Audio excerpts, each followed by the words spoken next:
It's Two on the Aisle with me, Charles Gross, and Jeff Goodman. Tonight, David Lefkowitz joins us for reviews of Pygmalion, Make Me a Song, and Cymbeline.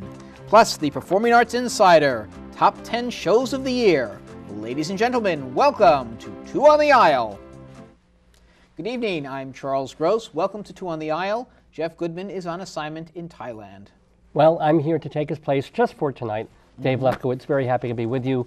And with you, Charlie, happy almost end of 2007 here. Yes, and it's been a year.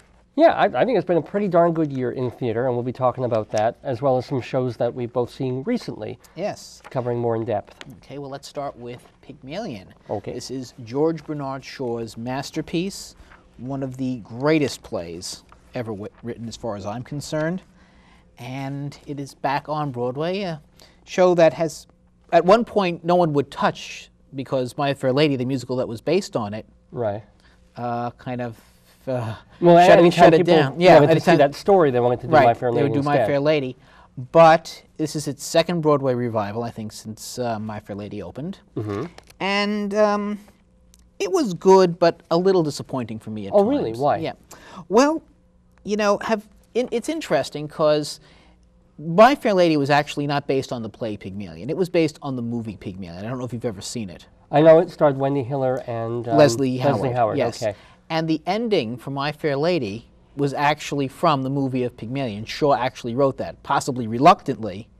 It was pressured to make a happy ending. But he did. Okay. And Shaw has always maintained that Higgins and Eliza do not end up together. Right. Alan J. Lerner, interestingly, in the published version of My Fair Lady, said, Shaw, and heaven forgive me, I'm not sure he is correct. And I think after seeing this, I might side with Lerner. Because even assuming that they don't get married, right, there was some affection. There was something between them. Otherwise, it really wouldn't have mattered when after he teaches this girl, who was a flower girl, how to be a lady, it wouldn't really matter whether she left or stayed, or it wouldn't have been so hard. Well, the point of Shaw's play, because Shaw was certainly not a romantic in any sense of the word. Definitely not. So the difference between this and My Fair Lady is Shaw wasn't really caring that much about whether she got together romantically with Henry Higgins or not. It was about the fact that he pulled her up out of this certain class level and then taught her how to be of another class, but then did not give her the means to stay in that class, and she was now unable to go back to where she was from. Right. So she was literally stuck. Between two worlds. It was a real, that's what Shaw's all about. It was a political problem, that she was in a social class problem. And for him, the whole lovey-dovey thing and this is fine, but it's very, very secondary. Right. Why we love My Fair Lady is that made it primary. Well, no, I don't think so. To an extent, it did, but I think that was always there. If you ever see the movie with Wendy Hiller and Leslie Howard, you will see it is there too. Oh, okay. And if you'll notice, I think at one point Higgins says, "Come back, Eliza." You know, when Eliza has left, she says, "Come back. We'll be three bachelors together." Yes, that's so in there. the play, But yeah. so there was something, even if it was just a friendship. And I don't see it in this production. Oh, okay. Because I liked Clarie Danes as Eliza. She gives a good performance, but Jefferson Mays as Higgins is just too childish and just too remote. There's very little between them. In fact, in the final scene, I was practically dozing off. Oh my goodness, really? Were you? I have to say, there's really very little between them. I understand what you're saying, and on one level I agree with it, but I was so taken with Jefferson Mays' performance as a performance that I didn't mind. That I knew, okay, this is going to be the take on it. It's not going to be their love story. It's going to be about this spoiled little boy who never grew up and never will.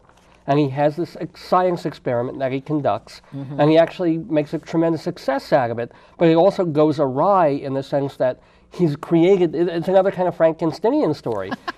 He's created this monster that he can't control. It just turns out to be a beautiful monster that goes beyond him. And then the monster doesn't really know where it belongs. How is she a monster? Well, a monster, as I said, in a beautiful way. This thing that he thought he could completely control and then dispose of. But then when she has this wonderful success, he can't just simply dispose of her.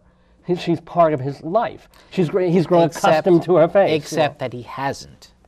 That's the thing. Oh, for him, in other words, in this performance. This performance. But I just found him so fun to watch, and so fun to take that tack with it, that I watched it for him, and I watched what he was doing. It's an original interpretation, yes. Yeah. And you can get into it, but then at the end, when I realized, there was nothing there between them, and maybe the romance was secondary, or the lack of romance, but there was always something between them. That's why everybody wanted a happy ending, because they realized, hey, these people, they should be together. Yeah. Shaw never did understand romance. He never did understand the affection of two people going through something as intense as this. Well, the relationship between a student and a teacher. True. So, interesting. The thing about this is, in this production, there's this moment when you start to wonder, hey, she's going to get together with Pickering.